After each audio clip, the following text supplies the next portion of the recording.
Umagang-umaga pa lang ay abala na si Serena de los Arcos sa loob ng lumang opisina ng kumpanyang minana niya sa kanyang ama. Ang bintana ay nakaharap sa kabundukan ng San Telmo at tuwing sumisilip ang araw, nagiging ginto ang kulay ng mga palayan sa ibaba. Parang paalala ng ipinundar ng kanyang pamilya para sa bayan. Sa sulok ng mesa niya, maayos na nakapila ang mga folder, scholarship forms, health assistance, at listahan ng mga benepisyong ipamimigay sa mga manggagawa. Ma'am Serena, dumating na po yung mga taga-baryo para sa konsultasyon. Ani Pasing, ang matagal ng sekretarya na parang pangalawang ina na rin sa kanya. Pakipasok na lang sila sa conference room na ipasing, sagot ni Serena, sabay ngiti. Magpapakape tayo. Sila yung may anak na nangangailangan ng maintenance medicine. Tama po. Oo anak, at may isa ring magsasaka na nangungupahan sa lupa ng kumpanya. Baka pwedeng bawasan ang upa ngayong tagulan. Tumango si Serena. Sige, pag-usapan natin. May pondo tayo para dyan. Habang naglalakad siya papuntang conference room, sumalubong ang mahinhing ulap ng alikabo mula sa lumang sahig na kahoy. Natanaw niya sa dulo ng hallway si Miranda de los Arcos, ang tiyahin niyang laging nakapusturang damit at mabangong pabango, tila laging handang dumalo sa isang pictorial, kahit nag-aayos lang ng papeles. Serena, malamig na bati ni Miranda, hindi tumutukma ang ngiti sa tingin. May narinig akong balita. Nagpapamudmod ka na naman. Scholarship dito, libreng check-up doon. Hindi ba't negosyo ang hawak mo at hindi charitable foundation? Bahagyang natawa si Serena, magalang pa rin. Tia, alam niyo namang bahagi nito ang vision ni Papa. Kung malusog ang mga tao, malusog ang negosyo. Vision o ilusyon? Mariing inipit ni Miranda ang hawak na clutch bag.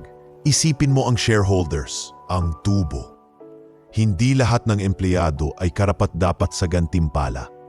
Sa totoo lang, Tia, mas pinaniniwalaan kong kapag inuna natin ang tao, babalik ang biyaya, sagot ni Serena. Saka, hindi naman natin binabaliwala ang kita. Maayos ang takbo ng accounts natin. Bago pa makasagot si Miranda, dumating si Marco Villaseran, ang batang arkitektong kinuha ng kumpanya para sa bagong multi-purpose hall na itatayo sa gilid ng ilog. Naka-rolled sleeves siya, dala ang mga blueprint, at may kapilyuhan sa ngiting parang araw ding sumisikat sa San Telmo. Good morning, Miss de los Arcos, Serena, wika ni Marco, bahagyang kumaway. May ilang updates ako sa design. Gusto kong ipakita sa iyo bago ang meeting. Perfect timing, sagot ni Serena. At sanbaling napalingon si Miranda. May kung anong kumislap sa mga mata ng tiyahin. Hindi iyon tuwa, mas parang pagsusukat. Ah, si Marco. Matamis ang tono ni Miranda, pero may pakla. Napapadalas ang pagdalaw mo. Sana pati ROI napapadalas din. Mrs. de los Arcos, ginagawa po namin ang lahat para masulit ang budget. Magalang na sagot ni Marco. At gusto naming maging komunidad ang sentro ng disenyo. Hindi lang gusali, kundi espasyo para sa mga tao. Komunidad, mariing ulit ni Miranda. Magandang pakinggan. Mahirap ipaliwanag kapag kulang sa kita. Nagtawanan ang ilang staff sa likod. Mahina, kinakabahan, pero dama ni Serena ang tensyon. Tia, ipapauna ulam ang meeting ko sa mga taga-baryo. Pwede po bang mamayang hapon na ang usapan natin sa quarterly projections? Siyempre, tugon ni Miranda, ngunit hindi kumikindat ang tingin at asahan mong magdadala ako ng ibang tanong. Nagsimula ang meeting ni Serena sa mga taga-baryo. Isa-isang tumayo ang mga nanay, may dalang papel ng reseta, at ang ilang tatay ay may bitbit na sombrerong pinuno ng pawis. Ma'am, malaking tulong po kung kahit kalahati ng gamot ni Ninyo ang masuportahan. Sabi ng isang ina na nanginginig ang boses. Hindi po namin kakayanin buwan-buwan. Gagawa tayo ng paraan, sagot ni Serena, marahan at tiyak. Magpapaschedule din tayo ng libreng konsulta sa health center sa Sabado. Nakausap ko na ang doktor. Kasunod nito'y tumayo ang isang magsasaka. Ma'am, baka pwedeng pong bawasan ang upa ngayong tagulan. Mababa ang ani. Babalik po kami sa dating singil kapag tuyo na ang lupa. Pag-aaralan natin yan, sabi ni Serena. Pero sa ngayon, maglalabas kami ng temporary adjustment. Ayokong may nagugutom dahil sa ulan. Pagkatapos ng meeting, naiwan si Marco sa dulo ng mesa. Pinagmamasdan ang paraan ng pakikipag-usap ni Serena. Walang pag-aatubili, walang layaw, puro pagdama. Hindi ka katulad ng ibang may-ari na nakatrabaho ko. Bulong ni Marco nang sila na lang dalawa. Kadalasan, planong maganda lang sa papel, pero kulang sa puso. Siguro dahil pinalaki ako ni Papa na makita ang mukha sa likod ng numero. Sagot ni Serena. Ikaw, bakit ka sumali sa proyekto sa San Telmo? Dito ako lumaki, sagot ni Marco at tumawa ng kaunti. Sa kabilang baryo, pangarap kong makitang may espasyo para sa mga bata at matatanda. May lilim, may tubig, may tugtugan tuwing piyesta. Natawa si Serena. Mukhang magkakasundo tayo. Habang nagbubukas ng mga roll ng blueprint si Marco, sumilip si Miranda sa nakaawang na pinto. Tahimik, parang aninong naghihintay sa tamang oras. May kinulyawan siyang papel sa palad. Listahan ng mga cost-cutting measure na kapag naipatupad, iyak na puputol sa mga stipend at health benefits ng mga manggagawa. Kinagabihan sa lumang veranda ng mansyon, nagkape sina Serena at Miranda. Mabagal ang ihip ng hangin at mula sa malayo, naririnig ang kuliglig na parang metronome ng probinsiya. Serena, bungad ni Miranda. Alam mong malapit nang ilabas ang testamento ng iyong ama. Hindi pa formal, pero may naririnig na ako mula sa legal team. Alam ko po, sagot ni Serena, kalmado. At anuman ang nakasaad, tatanggapin ko. Basta patas. Patas, ulit ni Miranda. At bahagyang ngumiti, ngiting may talim. Sana ganyan din ang tingin mo kapag lumabas ang totoo. Umupo si Miranda, itinaas ang tasa at hinipan ang mainit na kape. Isa pa, kausapin mo ang arkitektong iyon. Huwag kang masyadong magpapadala sa idealismo. Ang mundo ay hindi napapatakbo ng awa. Hindi awa ang puhunan ko, tiya. Marahang sagot ni Serena, paniniwala. Ibinaba ni Miranda ang tasa at sa saglit na katahimikan, tila may nananaginip na kulog sa himpapawid. Masdan natin, aniya, kung hanggang saan umaabot ang paniniwala. Kinabukasan, masiglang nagpakita si Marco dala ang revised plans. Sa likod ng mga linya at sukat, may nakasulat na maliit sa gilid. Hall of Names, isang pader kung saan ilalagay ang pangalan ng bawat manggagawang tumulong sa pagpapatayo. Napangiti si Serena at tumango, parang bata na binigyan ng laruan. Maganda to, sabi niya. Hindi lang gusali, alaala. At habang inaabot niya ang kamay para kamayan si Marco, sa may hagdanan ay nakatayo si Miranda, hindi kumukurap. Tila nagbibilang ng bawat sandaling mapapasa kamay ng pamangkin ang pagmamahal ng mga tao. Sa likod ng malamlam niyang titig, unti-unting nagkakaroon ng hugis ang isang lihim na galit. Galit na tahimik, ngunit malalim, parang ilog ng San Telmo kapag tag-ulan. Payapa sa ibabaw, ngunit mabagsik ang agos sa ilalim. At sa dilim ng kanyang isip, may humuhubog na tanong, hangganan ba ng paniniwala ang awa o hangganan ng awa ang buhay? Mainit na tanghali nang dumating si Ate Lucio Serrano sa lumang mansyon ng mga De Los Arcos. Bit-bit niya ang makapal na folder na naglalaman ng testamento ng yumaong Don Vicente de los Arcos, ang ama ni Serena. Nakaayos ang buhok ni Lucio at kahit halatang may edad na, nanatili ang tindig nitong matatag at kagalang-galang. Sa sala, naroon sina Serena, Miranda at ilang miyembro ng board ng kumpanya. Tahimik ang paligid, Tanging tiktak ng lumang orasan ang naririnig.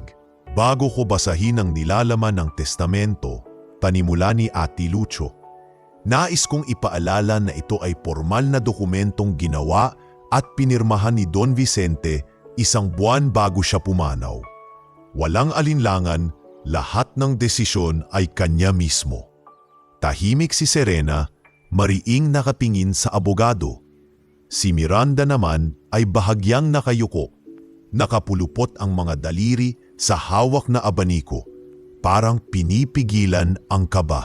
Ipinahayag dito na, tuloy ni Lucio, 80% ng kabuuang ari-arian, lupain at negosyo ay ipamamana kay Serena de los Arcos, habang 20% ay ipagkakaloob kay Miranda de los Arcos bilang paggalang at pagkilala sa kanyang naging tulong sa kumpanya. Biglang bumagsak ang abaniko ni Miranda. Tahimik na tumama ito sa marmol na sahig. Nilingon siya ng lahat. "Ano ka mo?" halos pasigaw niyang sabi. 80? 20 lang sa akin? Ako ang kasama ng kapatid king iyon sa lahat ng laban niya sa negosyo. Ako ang nagpalakad habang nag-aaral pa lang si Serena. Ginagalang ko po ang inyong hinaing, Senyora Miranda. Mahinahong tugon ni Lucio, ngunit malinaw ang kasulatan. Nakasaad din dito na kung sakaling may hindi pagsang-ayon, tanging korte lamang ang makapaglilinaw. Tumayo si Miranda at mariing tumingin sa pamangkin. "Napakagaling mo, Serena. Habang nag-aasikaso ako ng negosyo ng iyong ama, abala ka sa paglilibot sa baryo. At ngayon, ganito ang gantimpala ko?" "Tiya," marahang sabi ni Serena, "hindi ko po ito ginusto. Ang kayamanan po ay hindi ko tinitingnan bilang gantimpala, kundi responsibilidad. Gusto ko pong ituloy ang mga proyekto ni Papa." "Proyekto?" putol ni Miranda. "Ang ibig mong sabihin ay ang pagpapamudmud mo ng pera sa mga mahihirap. Alam mo bang ganyan din ang dahilan kung bakit muntik nang malugi ang kumpanya noon?" Pumasok si Marco Villaseran sa eksena. Tila narinig ang sigawan habang daladala ang ilang blueprint.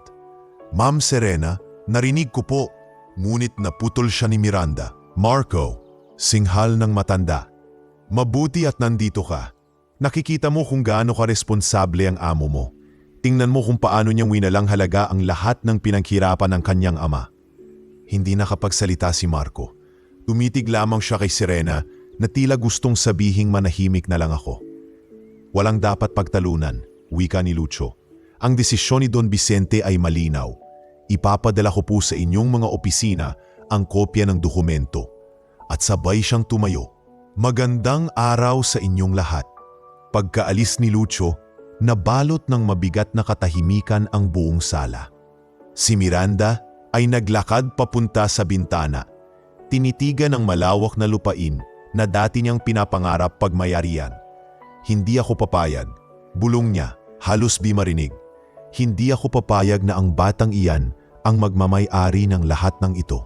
Kinagabihan, dumalaw si Marco sa mansyon ni Miranda. Pinatawag siya nito sa ilalim ng dahilan na may bagong proyekto raw na kailangang pag-usapan. "Umupo ka, Marco," sabi ni Miranda. Nakasuot ng mamahaling robe at may hawak na basong alak. "Alam kong malapit ka kay Serena."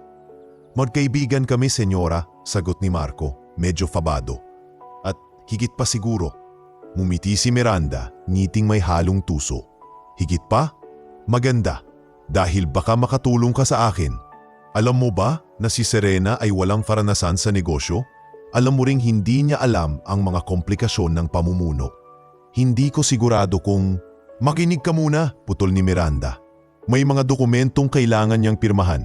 Legal papers lang naman. Simple, kapag napirmahan niya iyon, automatikong maililipat sa akin ang bahagi ng ilang property bilang proteksyon sa kumpanya."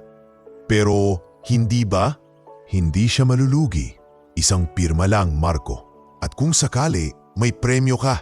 Kinugot ni Miranda ang isang sobre mula sa drawer at marahang itinulak sa mesa. 3 milyong piso, cash. At kung gusto mo pa ng higit, tutulungan kitang makilala sa mga malalaking investor. Tahimik si Marco, Tinitigan niya ang sobre, tapos si Miranda. Tia Miranda, hindi ko alam kung kaya kong... Hindi mo kailangang malaman, malamig na tugon ni Miranda. Ang kailangan mo lang ay gawin ang tama para sa sarili mo. Kinabukasan, nagkita muli sina Serena at Marco sa construction site. Nakangiti si Serena, masigla parang walang ideya sa kasamaan ng paligid. Marco, natanggap ko na ang plano mo para sa bagong wing ng multipurpose hall. Napakaganda. Alam mo, kung andito si Papa, matutuwa siya. Ngumiti si Marco. Pilit. Salamat, Serena. Alam mo, dagdag ni Serena, may sinabi si Attorney Lucio na gusto raw ni Papa noon na gawing public memorial park ang bahagi ng lupa sa ilog. Para sa mga taga San Telmo, baka gusto mong tumulong sa plano. Park? Ulit ni Marco, parang malayo ang isip. Bakit hindi? Maganda yan. Salamat, sabi ni Serena. Pagkatapos ng lahat ng ito, gusto ko ipagdiwang kasama kayo. Si Tia, ikaw, si Lucio, lahat. Napayuko si Marco, hindi makatingin sa kanya. Sa isip niya, paulit-ulit ang boses ni Miranda. 3 milyon at bagong buhay. Kinagabihan, nagpunta siyang muli sa bahay ni Miranda. Handa ka na ba? Tanong ng matanda. Tahimik si Marco. Kung sakaling malaman ni Serena, hindi ko alam kung mapapatawad pa niya ako. Mapapatawad ka rin niya, sagot ni Miranda, sabay ngisi. Kapag wala na siya sa daan, napalunok si Marco. Sa sandaling iyon, nagsimulang manlamig ang kanyang mga kamay. Hindi pa niya alam kung ano ang ibig sabihin ni Miranda sa salitang wala na. Ngunit sa likod ng kanyang isip, isang lihim na kabayaran ang unti-unting sumisibol, isang kapalit ng pag-ibig para sa salapi at isang kasalanang hindi na mabubura. Hapong-hapo si Serena matapos ang ilang araw ng sunod-sunod na meeting. Kaya nang talukin siya ni Marco na magpahinga sa proyekto malapit sa ilog, hindi siya nagdalawang isip. Makakabuti rin sa iyo to, sabi ni Marco habang hawak ang susi ng itim niyang pick-up. Mas presko ang hangin doon, malayo sa gulo ng opisina. Ngumiti si Serena, hindi alam na iyon na pala ang simula ng pinakamadilim na kabanata ng buhay niya. Sige, gusto ko rin makita kung kamusta na ang pinapatayong multipurpose hall. Miss ko na yung ilog ni Papa, sagot niya habang isinasara ang laptop. Bandang 3:00 ng hapon, dumating sila sa San Telmo Riverside Project. Ang araw ay papalubog na, kaya't naglalaro sa tubig ang kulay ginto. Tila payapa ang paligid, ngunit sa di kalayuan, sa lilim ng mga punong mangga, naroon si Miranda de los Arcos, nakatago sa loob ng isang itim na SUV, kasama ang 2 lalaki na may dalang maliit na bote at itim na bag. Diyan, pulong ni Miranda habang nakasilip sa bintana. Hintayin niyo ang senyales. Kapag lumapit siya sa dulo ng tulay, gawin niyo na. Tahimik lamang ang 2 tauhan, parehong may takip ang muka. Isa sa kanila ang lumapit, nagtanong pa, "Sigurado po ba kayo, senyora? Baka may makakita?" Walang makakakita, madiin niyang tugon. Pagkatapos nito, tapos na ang problema. Sa kabilang banda, magaan pa ang pakiramdam ni Serena. Humahampas sa kanyang muka ang hangin mula sa ilog at marahang napangiti siya habang nakatingin sa tubig. Ang ganda pa rin dito, Marco. Para akong bumalik sa pagkabata. Dito kami madalas maglakad ni Papa dati. Dito rin niya ako tinuruan na huwag matakot kahit malalim ang tubig. Tumango si Marco, ngunit bakas sa mukha niya ang tensyon. Sa loob niya, may labanan. Ang konsensya laban sa kasakiman. Naiisip niya ang boses ni Miranda kagabi. 3 milyon, Marco. Isang lagda, 1 kilos, at ligtas ka habang buhay. Serena, mahina niyang sabi, kung sakaling May mga taong hindi sang-ayon sa mga desisyon mo. Anong gagawin mo? Napatingin si Serena sa kanya, nakangiti pa rin. Kung tama ang ginagawa mo, Marco, kahit ilang taong tumutol, mananahimik din sila balang araw. Kasi hindi mo kailangang patunayan ang kabutihan. Makikita iyon sa gawa. Tumikhim si Marco at may sumakit sa dibdib niya. Binaling niya ang tingin sa ilog, hindi makatingin kay Serena. Sa likod ng mga punong kahoy, nagsimula ng kumilos si Miranda. Na yun na, utos niya. Habang si Serena ay nakayuko, inaabot ang isang bulaklak na inaanod ng tubig, lumabas mula sa anino ang isang lalaki. Sa isang iglap, isang malamig na likido ang tumama sa kanyang mukha. Isang kemikal na agad nagpasigaw sa kanya ng ubod ng lakas. "Ah, Marco! Marco, masakit! Tulong!" Napaatras si Marco na bigla, hindi alam ang gagawin. Nakita niyang lumabas si Miranda mula sa mga puno, hawak pa ang bote at may ngising demonyo sa labi. Ngayon, tingnan natin kung kanino napupunta ang mana. Sigaw ni Miranda, sabay itulak ang hapong si Serena sa gilid ng tulay. Tumama ang katawan ni Serena sa railing at halos bumagsak. Ngunit bago siya tuluyang mahulog, hinawakan niya ang braso ni Marco. "Marco, tulungan mo ako!" Nanginginig na sabi ni Serena habang bumubuhos ang luha at kemikal sa kanyang mukha. Pero hindi siya tiningnan ni Marco. Para siyang estatwa, nakapako ang mga mata sa kanya, ngunit walang galaw. "Marco, bakit?" Sigaw ni Serena, humahabol ng hininga. Tila walang naririnig si Marco.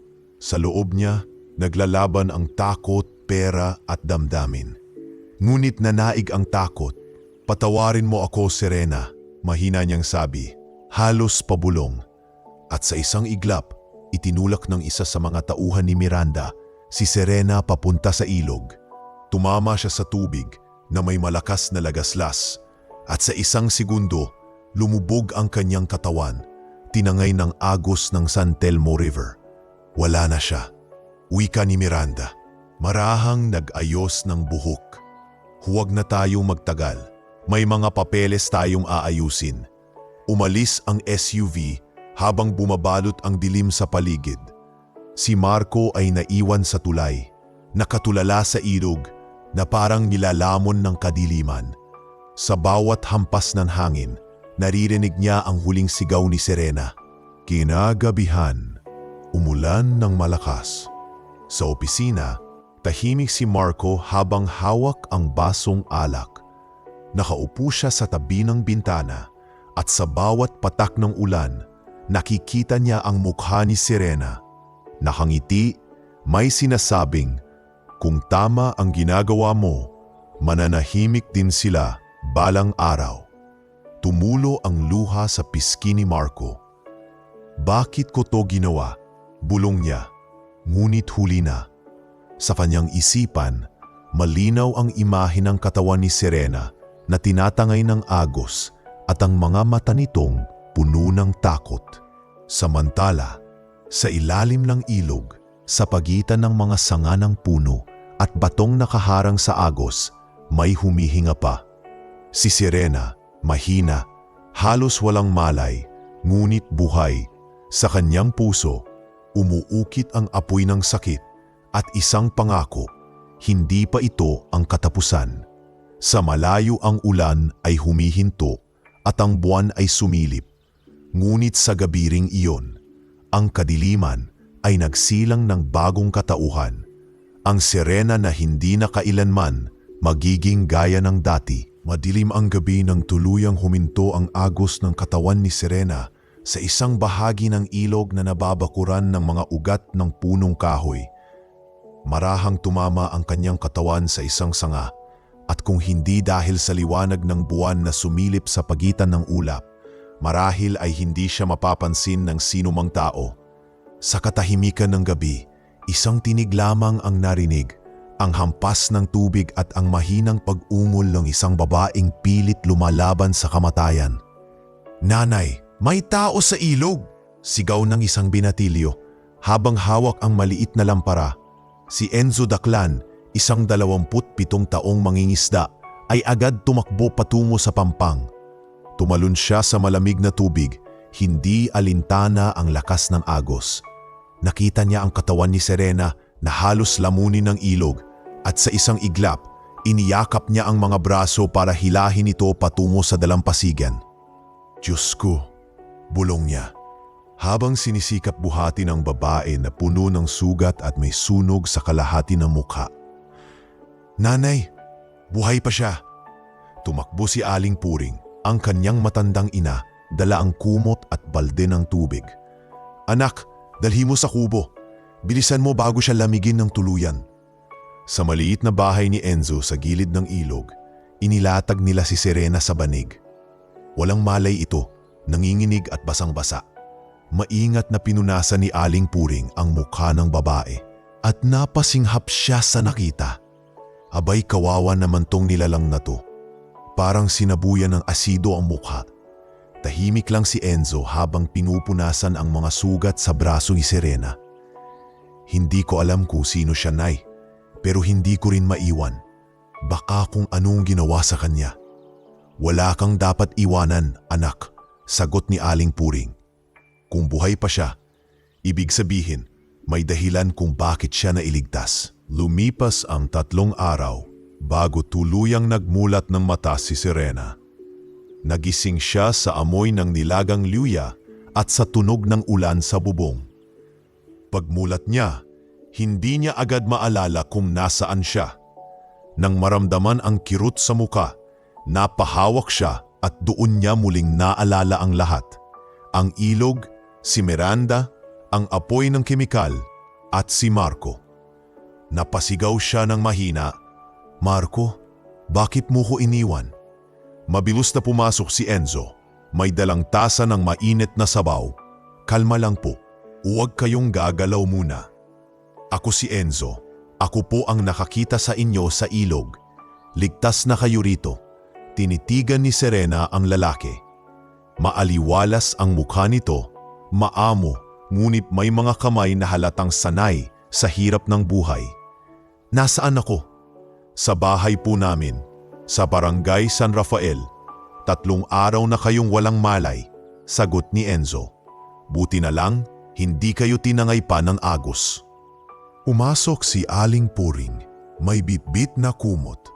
Anak, pakainin mo muna yan. Ang payat-payat na, halatang ilang araw walang kinakain. O iha, kumain ka muna, kahit kaunti. Dahan-dahang itinulak ni Serena ang mangkok. Salamat po, pero kailangan kong umalis. May humahabol sa akin. Delikado to sa inyo. Hindi ka muna pwedeng umalis, sabi ni Enzo. Mariin pero magaan ang tono. Ang sugat mo lalong lalala. Dito ka muna hanggang gumaling. Napayuko si Serena. Sa unang pagkakataon, ramdam niya ang bigat ng pag-iisa. Hindi niya alam kung saan pupunta at wala siyang mukha na maipapakita sa mundo. Nang gabing iyon, habang tahimik na umiihip ang hangin, nakaupo siya sa gilid ng banig at humawak sa maliit na salamin na inabot ni Aling Puring. Kung gusto mong makita kung gaano pakatapang, tingnan mo yan, sabi ng matanda. Dahan-dahan niyang itinaas ang salamin. Sa unay natakot siyang tumingin, ngunit nang makita niya ang sarili, ang mukha niyang puno ng peklat, may bahagi pang namamaga, napaiyak siya. Hindi na ko si Serena, bulong niya halos hindi marinig. Kinabukasan, lumapit si Enzo sa kanya, dala ang isang lumang damit. Kung gusto mong magtago, may pwede akong gawin. Wala namang nakakakilala sa iyo rito. Kung gusto mo, pwede kang magpakilala sa ibang pangalan. Matagal siyang natahimik bago sumagot. Selena, aniya. Selena na lang ang itawag mo sa akin. Mula noon, naging si Selena siya sa mata ng mga taga-baryo. Hindi na lumalabas si Serena sa araw at kung minsan lang, may lumang belo siyang ginagamit tuwing lalabas upang maghugas ng damit sa ilog. tinuruan siya ni Aling Puring magluto at si Enzo na isang gabi habang nagkakape sila sa labas ng kubo. Nagtanong si Enzo, "Selina, hindi mo kailangang sabihin kung anong nangyari. Pero gusto kong malaman, may pamilya ka pa bang naghihintay sa'yo?" Tahimik si Serena. Tinitigan niya ang apoy ng gasera bago sumagot. "Meron, pero mas mabuti na sigurong isipin nilang wala na ako. Nakikita ko sa mga mata mo, mabigat ang pinagdadaanan mo," sabi ni Enzo. "Pero tandaan mo, minsan binibigyan tayo ng sugat, hindi para magtago, kundi para magising." Mumiti si Serena, mahina ngunit totoo. "Salamat Enzo sa pagtulong sa akin at sa hindi pagtatanong." Lumipas ang mga linggo, unti-unting bumalik ang lakas ni Serena. Ngunit sa bawat araw na lumilipas, lalong tumitibay sa kanyang puso ang isang pangako. Nababalik siya hindi bilang si Serena na dating mabait at mapagpatawad, kundi bilang si Selina, ang babaeng magbibigay hustisya sa siniraang buhay niya. Isang gabi, habang hawak ang maliit na salamin, tinitigan niya ang kanyang mukha. "Hindi ko kailangang maging maganda para lumaban." Mahina niyang sabi, "Ang mukha kong to ang paalala ng ginawa nila. At ito rin ang magiging sandata ko." Sa labas ng bahay, humihip ang malamig na hangin mula sa ilog. Ang parehong ilog na minsang naging libingan niya. Ngunit ngayong buhay siya muli. Ang bawat alon ay parang bulong ng tadhana. "Bumangon ka, Selina. Hindi pa tapos ang laban." 2 taon ang lumipas. Sa ilalim ng malalaking punong mangga at sa gitna ng payapang baryo ng San Rafael, naging bahagi na ng araw-araw na buhay si Selina, ang bagong katauhan ni Serena de los Arcos. Sa bawat tahing ginagawa niya sa lumang makinang bigay ni Aling Puring, maririnig ang ritmong parang tibok ng puso niya, tahimik pero matatag. "Selina, anak, baka mapagod ka na naman sa kakatahi," sabi ni Aling Puring habang nagluluto ng sinigang sa maliit na kalan. "Magpahinga ka muna. Mukhang aabot na naman ng hating gabi yang trabaho mo." Ngumiti si Selina, hindi inaalis ang tingin sa hinahabing tela. "Okay lang po, Nay. Marami pong order sa bayan. Pampaaral din ni Enzo yung kikitain ko rito." "Abay, napakabuting babae mo talaga," natatawang sabi ng matanda.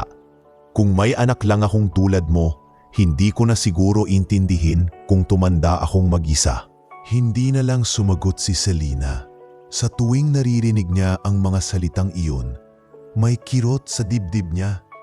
Isang paalala na wala na siyang tunay na pamilya. Sa labas, papalubog na ang araw. Dumating si Enzo, pawisan at may dalang sako ng gisda. "Selina," masigla niyang sigaw. "May malaking huli ako. 3 bangus at 2 tilapia. Oh, para sa atin to mamaya." Napangiti si Selina. "Grabe ka, Enzo. Hindi ka na nauubusan ng lakas. Paano mo nagagawang umii kahit pagod ka?" Kasi may dahilan ako," sagot niya. Medyo nahihiyang tumingin sa kanya. "Kapag umuuwi ako rito at nakikita kong maayos ka, parang hindi sayang yung araw ko." Napayuko si Selina. Bahagyang namula. "Loko ka talaga. Sige na, magbanlaw ka na riyan. Lalagyan ko ng sausawan yung huli mo." Habang kumakain sila ng hapunan, nakikinig sila sa radyo ni Aling Puring, isang maliit na transistor na siya lang marunong paandarin. Sa kalagitnaan ng programa, may lumabas na balita na biglang nagpabago sa himig ng gabi. Ayon sa ulat, ang kumpanyang De Los Arcos Industries ay formal nang ipinasa sa pangangasiwa ni Miranda de los Arcos, tiyahin ng yumaong si Serena de los Arcos, na 2 taon nang pinaghihinalaang patay matapos mahulog sa ilog ng San Telmo. Napahinto si Selina. Ang kutsarang hawak niya ay unti-unting nanginig at ang mga mata niya ay nanlabo. "Selina, ayos ka lang ba?" tanong ni Enzo, nag-aalala. "Oo," sagot niya, ngunit halos hindi lumalabas ang boses. "Narinig mo yun, De Los Arcos?" Tumango si Enzo. "Parang malalaking tao yun ah. Yung mga may-ari ng lupain sa San Telmo. Bakit, kilala mo ba sila?"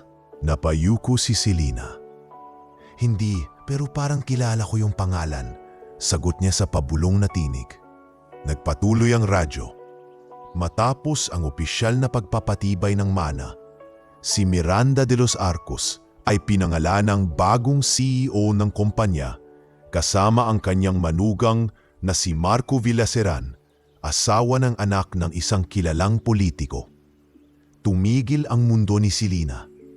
Ang mga salitang Marco Villaseran ay parang punyal na muling tumarak sa sugat na pilit niyang tinatabunan ng panahon. Hindi niya napigilan ang panginginig ng kamay. Sa loob ng 2 taon, pinilit niyang kalimutan ang mukha ni Marco, ang lalaking minahal niya, ang lalaking pinaniwalaan niyang kakampi, ngunit siya ring tumalikod sa kanya sa oras ng panganib. "Selina," mahinang tawag ni Aling Puring. "Mukhang namumutla ka. Gusto mo bang humiga muna?" Umiling siya. "Hindi po, Nay. Kailangan ko lang magpahangin."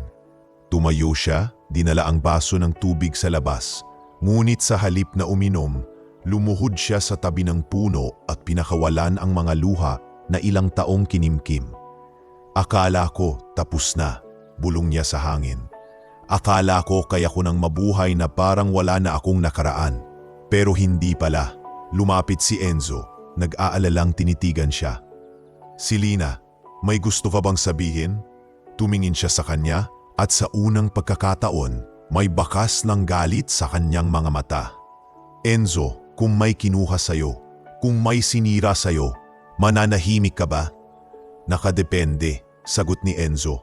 "Kung may paraan para itama, lalaban ako." "Paano kung yung kinuha sa'yo ay ang pagkatao mo, ang buhay mo, ang lahat ng meron ka?" Napakurap si Enzo. Alam ang isasagot. "Kung ganun, siguro babawiin ko, pero hindi sa pamamagitan ng galit, Selina." Tumayo si Selina. Marahan, ngunit may lakas. "Hindi galit ang dala ko, Enzo. Hustisya." Kinabukasan, maagang nadlakad si Selina papuntang pampang ng ilog. Sa mga alon, parang nakikita niya ang sarili niyang bumabagsak muli. Ang sigaw, ang sakit, ang apoy ng kemikal na dumampi sa kanyang balat. Ngunit na yung tumayo siya sa parehong lugar, iba na ang nararamdaman niya. "Hindi mo ako tinapos, Tia Miranda." Mahina niyang sabi habang tinititigan ng tubig. "At sa bawat patak ng ulan, sa bawat tahing ginagawa ko araw-araw, binubuo ko ang sarili kong wala na kayong kapangyarihang sirain." Pag-uwi niya, dinala niya sa loob ng maliit na baul ang mga lumang papel na iniwan ng kanyang ama. Mga dokumentong natagpuan niya noon sa loob ng kanyang wallet na milagrosong hindi inanod ng ilog. Nakalagay doon ang pangalan ng kumpanya at sa ilalim nito ang lumang lagda ni Don Vicente de los Arcos. Inaplos niya iyon at tumitig sa salamin. Ang mga peklat sa kanyang mukha ay hindi na niya tinatago. Tinanggap na niya itong bahagi ng kanyang pagkatao. "Hindi ko na kailangang magbalik para maghiganti," bulong niya sa sarili. "Babalik ako para kunin ang nararapat, para sa pangalan ng aking ama at para sa sarili ko." At sa unang pagkakataon sa loob ng 2 taon, ngumiti siya. Hindi nangiting puno ng sakit, kundi nangiting may layunin. Sa labas, narinig ni Enzo ang pagtunog ng makinang panahi ni Selina. Ngunit sa gabing iyon, hindi na yon ang tahimik na tunog ng trabaho, kundi ang simula ng isang plano. Ang bawat tahi ay parang paghahanda, bawat sinulid ay tali ng pangako. "Babalik ako, ngunit hindi bilang biktima, bilang hustisya." Isang gabi ng tag-ulan, habang nag-iimpake si Selina ng mga telang tinahi niya sa loob ng linggo, napalingon siya sa mesa, kung saan nakapatong ang lumang dokumento ng kanyang ama. Ilang beses niya itong tinitigan at sa bawat sandaling iyon, lalo niyang naramdaman ang panawagan ng nakaraan. Alam niyang hindi na sapat ang pag-iyak o pananahimik. Kailangan niyang kumilos. Kinuha niya ang isang lumang sobre at sinulatan ng mahabang liham. Mahigpit ang pagkakasulat ng mga salita. Bawat linya ay may kasamang piraso ng sakit at tapang. Attorney Lucio Serrano, kung ito ay mababasa ninyo, ibig sabihin buhay pa ako. Ako po ito, Serena de los Arcos. Nabigo akong ipagtanggol ang sarili ko noon, ngunit hindi ako tuluyang kinuha ng kamatayan. Nais kong makipagkita ng palihim. Hindi pa ito ang oras para malaman ng mundo na ako'y buhay. Marami pa akong kailangang patunayan. Marami pa akong dapat ipaglaban. Iselina, Serena, kinabukasan pinakiusapan niya si Enzo na ipadala ang liham sa bayan. Para lang yan sa isang kaibigan, sabi niya, pilit na kalmado. Mahalaga lang talaga. Hindi na nagtanong si Enzo, bagaman ramdam niya ang kakaibang bigat sa tono ni Selena. Makalipas ang 2 linggo, isang lalaking nakaputing polo at maitim na salamin ang dumating sa baryo. Dala niya ang kumpiyansa at kabigatan ng taong sanay sa mga lihim na laban. Lumapit siya sa kubo ni na Enzo at maingat na kumatok. Magandang hapon po, sabi ni Enzo. Sino ho sila? Kaibigan po ni Selena, sagot ng lalaki, pinanggal ang salamin at marahang ngumiti. Ako si Attorney Lucio Serrano. Biglang lumabas si Selena mula sa silid at sa isang saglit parang tumigil ang mundo. Hindi agad nakapagsalita ang abogado. Napatas siya nang makita ang mukha ni Serena, ang dati niyang alagang dalaga. Ngayoy may mga bakas ng hirap at apoy ng paghihiganti sa mga mata. Diyos ko, Serena, mahina niyang sabi. Akala kong patay ka na. Huwag niyo po akong tawaging Serena dito. Pakiusap niya. Marahang tinakpan ng bahagi ng kanyang mukha. Selena na lang muna. Pumasok sila sa loob ng bahay at naupo sa harap ng lampara. Sa ilalim ng mahina nitong liwanag, inilahad ni Serena ang lahat. Mula sa gabi ng pagtataksil ni Marco, sa pagsaboy ng kemikal ni Miranda, hanggang sa pagkalunod niya sa ilog at pagkakahanat sa kanya ni Enzo. Habang nagsasalita siya, halos hindi makapaniwala si Lucio sa bawat detalye. Matagal ko nang pinaghihinalaan si Miranda, wika ng abogado. Masyado siyang tahimik sa mga unang buwan matapos ang pagkawala mo. Bigla na lang niyang inangkin ang kumpanya at naglabas ng peket, piniratang dokumento. Pero wala akong lakas ng ebidensya noon. Tumitig si Serena sa kanya. Mariin, Nayunate, tutulungan niyo akong bawiin lahat. Hindi para sa kayamanan, kundi para sa pangalan ng tatay ko at para sa sarili kong dangal. Tinitigan siya ni Lucio at sa loob ng ilang segundo, nakita niyan hindi na ang batang si Serena, kundi isang babaeng nabuhay mula sa abo. Tutulungan kita, sabi niya, pero kailangan nating mag-ingat. Hindi pwedeng malaman ni Miranda na buhay ka. Kung malalaman niya, siguradong susubukan ka na naman niyang patayin. Lumipas ang mga araw at palihim silang nagtatrabaho. Nagdala si Lucio ng mga dokumento, mga kopya ng lumang kontrata at mga rekord na hawak pa niya mula sa panahon ni Don Vicente. Tinuruan niya si Serena kung paano magpirma gamit ang bagong alias, kung paano muling ibalik ang legal na pagkakakilanlan kapag dumating na ang tamang oras. May mga tao akong pinagkakatiwalaan, sabi ni Lucio.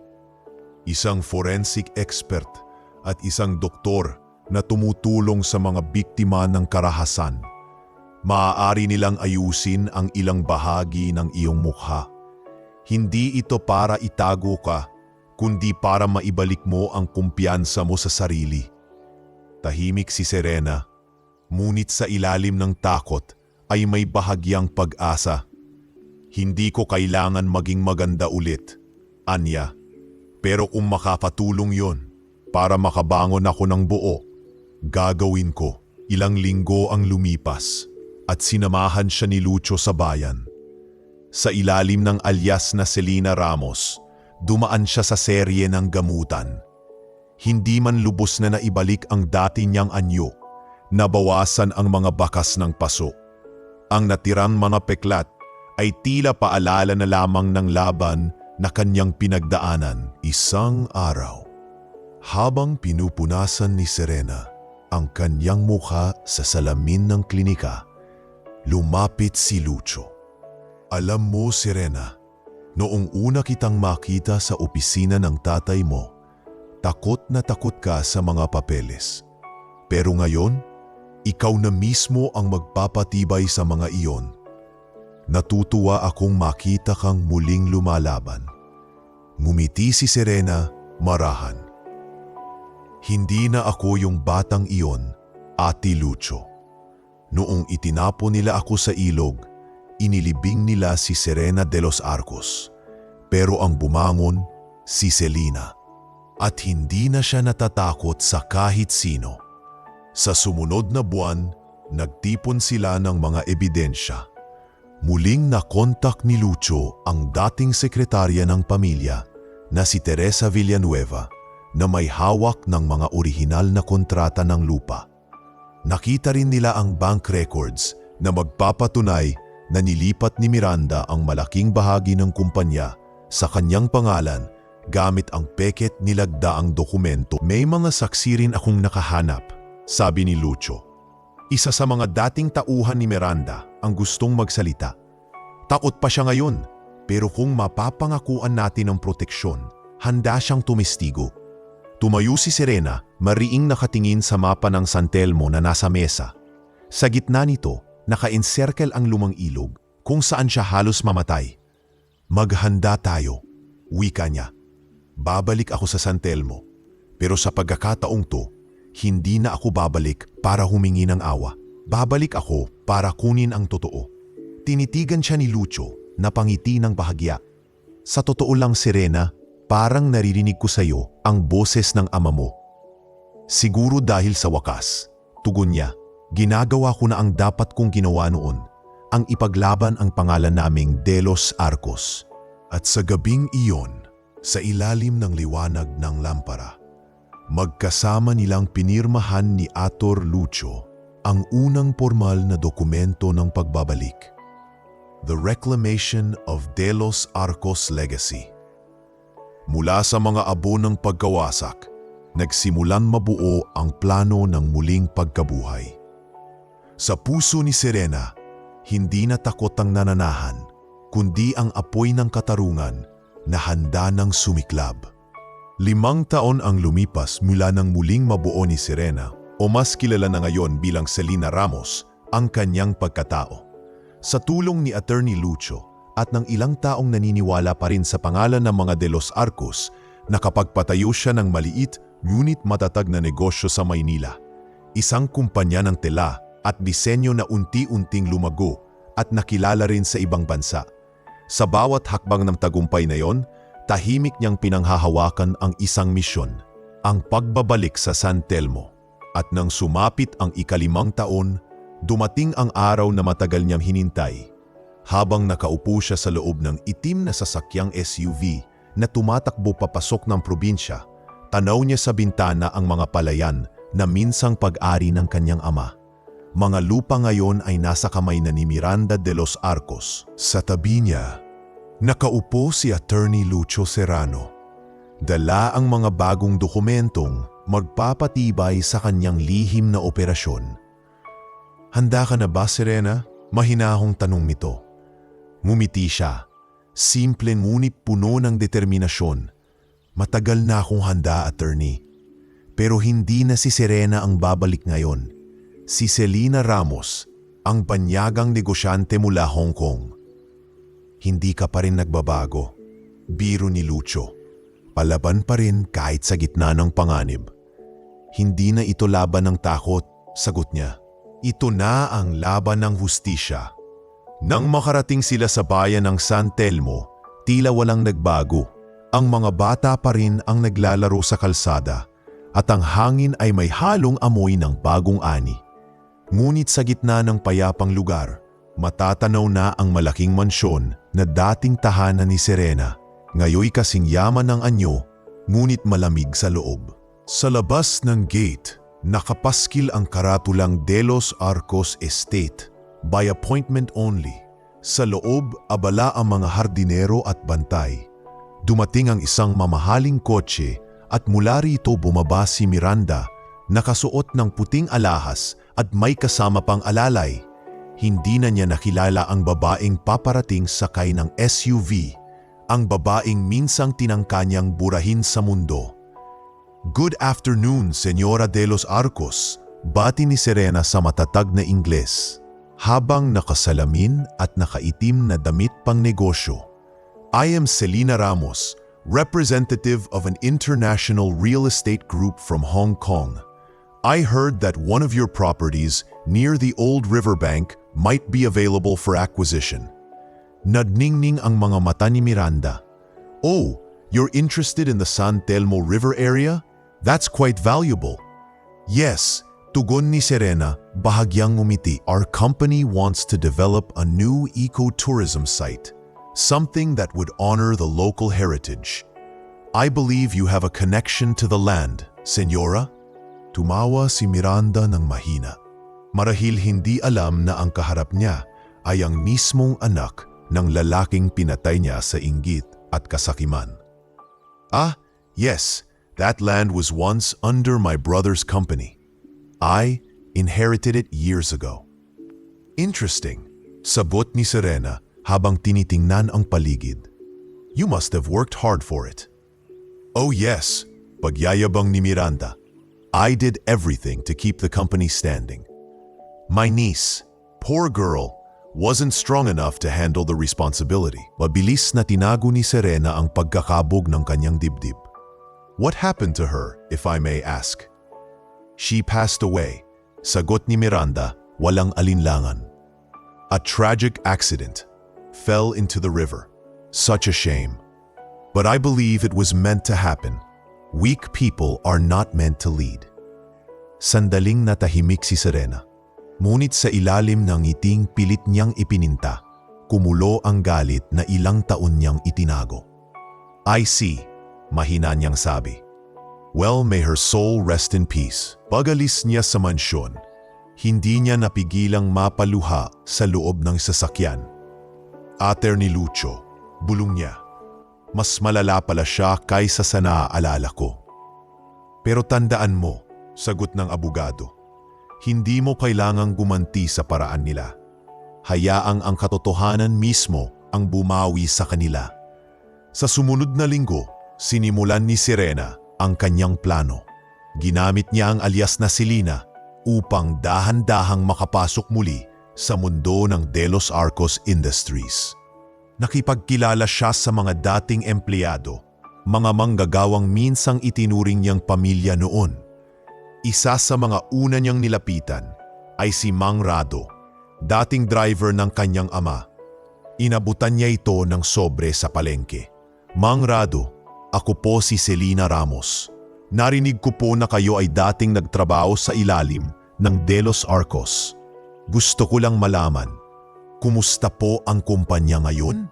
"Ah, ma'am, iba na po ngayon," sagot ni Mang Rado habang nangingilid ang luha. "Wala na yung malasakit dati. Si Ma'am Miranda, puro pera na lang ang iniisip. Pinagbabawas pa ng sweldo ang mga trabahador. Yung iba, pinaalis. Kung buhay lang si Ma'am Serena." Ngumiti si Serena, pilit na pinipigilan ang luha. "Siguro, Mang Rado, may pag-asa pa ring maibalik ang dati." Isang araw naman, habang nasa bayan, nakilala niya si Catarina Villaseran, ang nakababatang kapatid ni Marco. Nagkakilala sila sa isang event ng lokal na negosyo. "You're Miss Ramos, right?" bati ni Catarina, nakangiti. "I've heard about your company's interest here in San Telmo." "Yes," tugon ni Serena, may halong misteryo. I'm studying the area for potential investment. You seem familiar, Miss Villaseran. Are you connected with the Delos Arcos estate?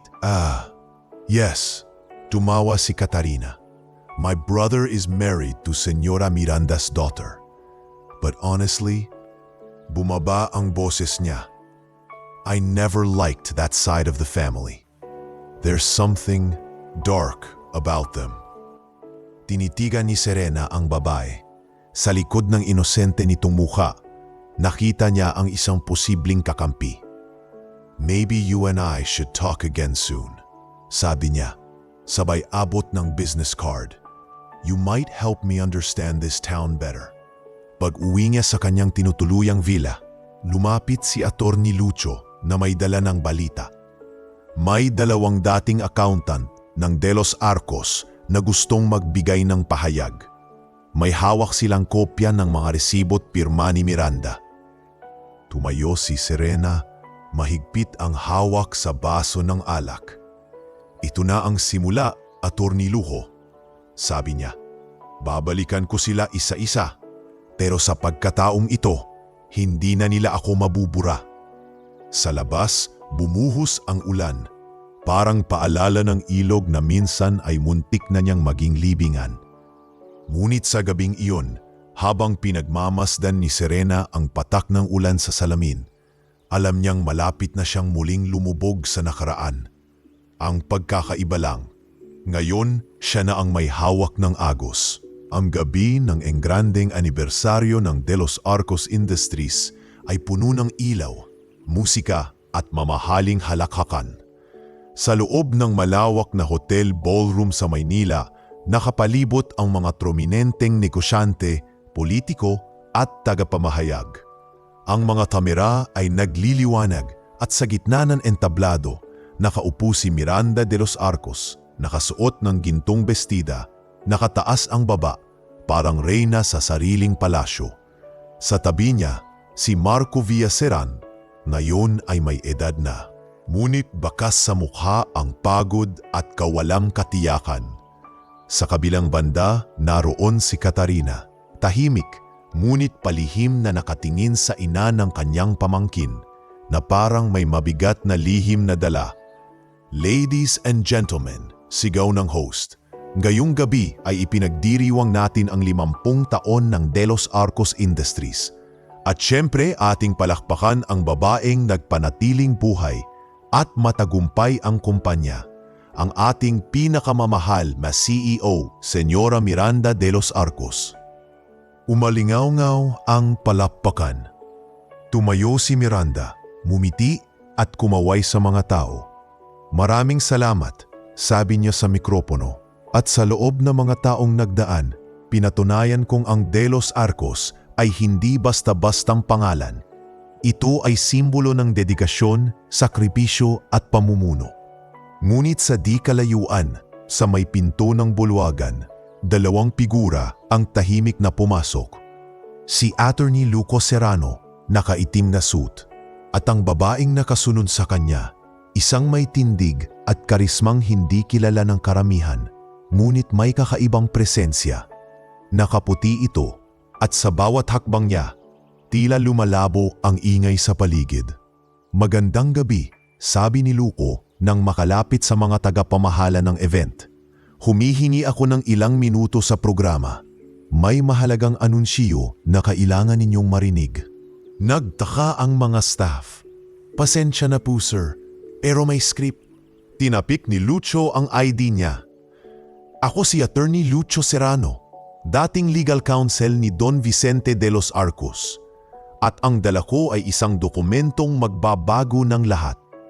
Bago pa makapagsalita ang mga ito, naglakad si Serena o si Selena Ramos sa pagkakakilala ng iba, patungo sa gitna ng entablado. Lahat ay napalingon.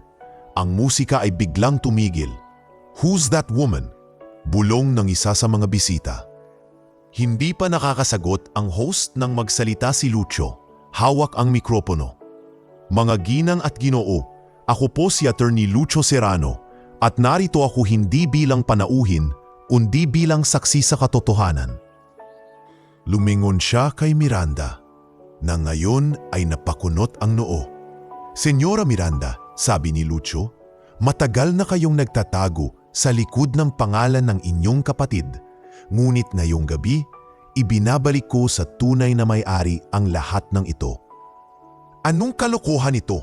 Sigaw ni Miranda, halatang nabubuwal sa galit. Security, paalisin ang mga yan! Ngunit bago pa makalapit ang mga gwardya, pinailaw ni Lucio ang malaking LED screen sa likod ng entablado. Lumabas ang mga pirma, papeles at mga larawan ng testamento ni Don Vicente.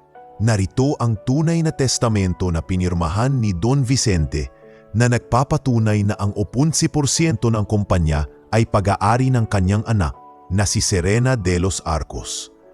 Walang saysayan, sigaw ni Miranda. Tumayo mula sa upuan. Namatay na ang batang iyon, hindi ninyo ako matatakot sa mga lumang papel. Ngunit hindi sumagot si Lucio.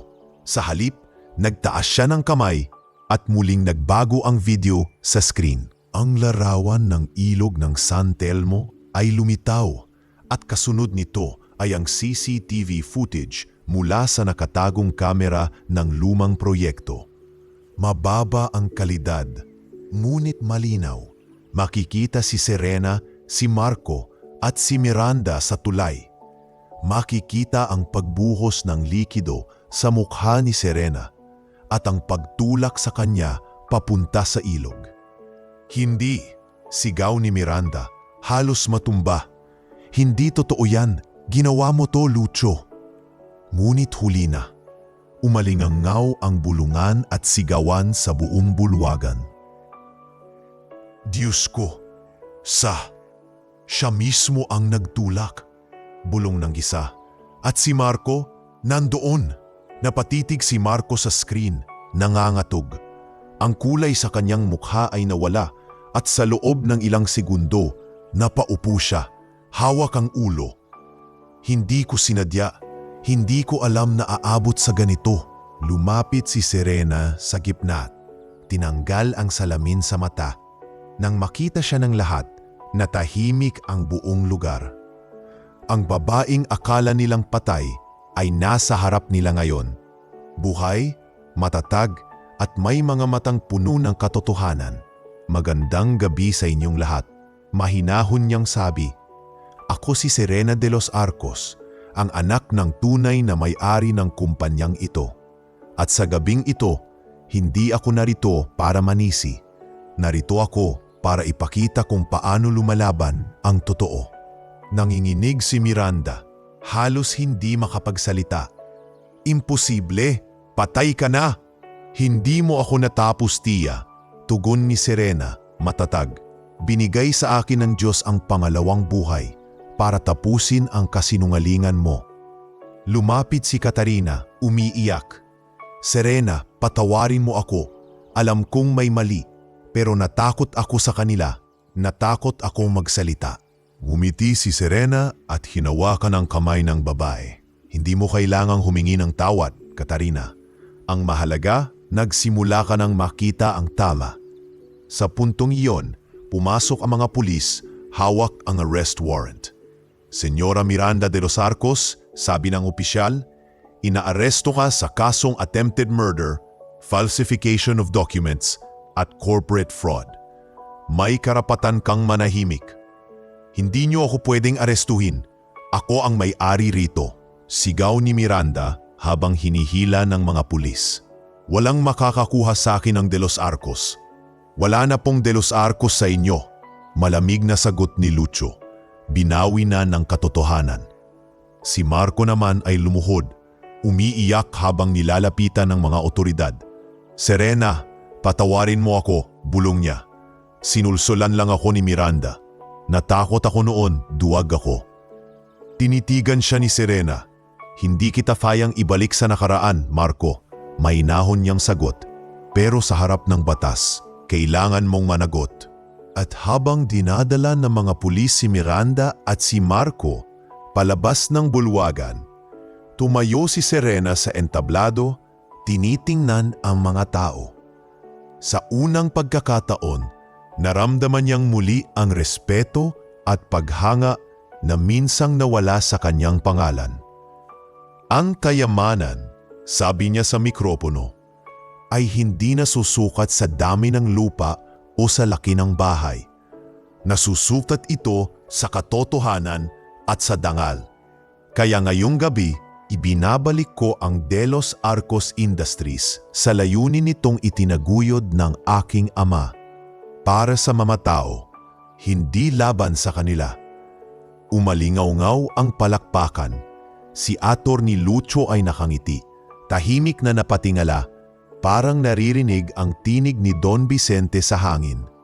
At sa ilalim ng mga kumikislap na ilaw ng ballroom, si Serena de los Arcos, ang babaeng minsang ipinapon sa ilog, ay muli nang nakatayo sa tuktok, hindi bilang biktima, kundi bilang simbolo ng katotohanang hindi kaulanman nalunod. Lumipas ang ilang buwan mula nang mabunyag ang katotohanan. Sa wakas, formal nang ipinasa ng korte kay Serena de los Arcos ang lahat ng ari-arian, lupa at karapatan na ninakaw sa kanya ni Miranda. Muling bumalik sa kanya ang kumpanyang itinaguyod ng kanyang ama, pati ang lumang mansyon sa San Telmo na minsang naging saksi sa kanyang kabataan at sa pagtataksil na bumago sa kanyang buhay. Ngunit sa halip na ipagdiwang, tahimik lamang si Serena. Wala siyang ginanap na enggrandeng selebrasyon, walang mamahaling kasiyahan e press conference. Sa loob ng bagong inayos na opisina ng De Los Arcos Foundation, tinitigan niya ang mga lumang larawan ni Don Vicente, ang ama niyang naging inspirasyon sa lahat ng kanyang desisyon. Hindi na ako si Serena na gustong makuha lahat ng kayamanan, Papa, mahinahon niyang bulong sa larawan. Ngayon, gusto ko lang makuha yung katahimikan na matagal kong hinanap. Sa tulong ni Atty. Lucio, itinatag niya ang De Los Arcos Foundation for San Telmo, isang proyekto na magbibigay ng tulong sa mga nawalan ng bahay, nasunugan at mga kabataang walang kakayahang man-aral. Kalahati ng lahat ng kanyang minana ay ibinahagi niya sa mga ito. Serena, sabi ni Lucio ng isang umaga habang pinipirmahan niya ang mga papeles, sigurado ka bang gusto mong ibigay ang ganito kalaki? Baka wala nang matira sa'yo. Mumiti lang siya. Ang kayamanan, attorney, hindi sukatan ng kapayapaan. Mas mabigat ang konsensya ng taong may sobra pero walang malasakit. Tumango si Lucio, bahagyang napangiti. Kung naririnig ka ng tatay mo ngayon, siguradong ipagmamalaki ka niya. Ilang linggo matapos nito, tumungo si Serena sa San Telmo. Hindi na siya sakay ng mamahaling sasakyan. Nakasuot lamang siya ng simpleng bestida, may dala pang basket ng pagkain. Sa pagbabalik niya, sinalubong siya ng mga dating empleyado, mga batang lumaki sa tulong ng kanyang ama, at mga pamilyang minsan ay nawalan ng pag-asa. Ma'am Serena, sigaw ng isang batang babae. Kayo po ba yung sa TV? Yung nabuhay ulit? Napatawa siya. Lumuhod sa harap ng bata at hinaplos ito sa buhok. Hindi ako nabuhay ulit, iha. Hindi lang ako tuluyang nawala. Kinagabihan, habang naglalakad siya sa gilid ng ilog, may isang pamilyar na tinig ang tumawag. Si Lina. Paglingon niya, nakita niya si Enzo Daclan. Bitbit ang basket ng sariwang isda. At sa tabi niya si Aling Puring. Hawak ang tungkod at may ngiti sa labi. Enzo. Napangiti siya. Matagal tayong di nagkita. Hindi kita akalaing babalik pa, sabi ni Enzo. Ang sabi nila, CEO ka na ulit. Pero heto ka, nakapaa sa putik ng San Telmo. Hindi ako kailanman tatalikod sa lugar na nagbigay sa akin ng pangalawang buhay. Sagot ni Serena. Kung hindi dahil sa inyo ni Nanay Puring, baka matagal na akong wala. Lumapit si Aling Puring at hinawakan ang kamay ni Serena. Anak, kung makikita ka ng mga magulang mo ngayon, siguradong magiging payapa sila. Hindi mo hinayaang masira ka ng galit. Mumiti si Serena at pinisilang kamay ng matanda. Kayo po ang nagturo sa akin yan. Ilang linggo pa ang lumipas bago niya ipinatayo ang isang maliit na bahay malapit sa ilog para kina Enzo at Aling Puring. Dito na kayo manirahan, sabi niya. Para naman makasama ko kayong muli. Ayoko nang malayo sa mga taong tunay kong pamilya. Habang abala sa pagpapagawa ng bahay, dumating si Lucio at nagbigay ng balita. Serena, sabi niya, si Marco, gusto kang makausap, nasa kulungan siya sa Maynila. May ilang buwan pa bago ang pinal na hatol. Sandaling natahimik si Serena, ngunit hindi siya nagpakita ng galit. Ayusin mo ang pagbisita, sabi niya. Kailangan ko ring makita ang pagtatapos ng kwento naming dalawa. Ilang araw matapos, nagtungo siya sa kulungan. Inala siya ng gwardiya sa loob ng maliit na silid na may salamin sa gitna. Sa loob, nakita niya si Marco Villaseran, payat, magulo ang buhok at tila wala ng kulay ang mukha. Nang nakita siya, tumulo ang luha nito. Serena, halos pabulong ang boses ni Marco. Wala akong maibibigay na dahilan. Alam kong wala na akong karapatang humingi ng tawad. Tahimik lang si Serena. Tinitigan siya ng matagal. Sa mga mata ni Marco, nakita niya ang lalaking minsang minahal. Ngunit ngayon, basag na, walang direksyon at nilamon ng sariling kasalanan. Hindi ako nandito para sa dahilan, mahinahon niyang sabi. Nandito ako para sabihin na pinapatawad na kita.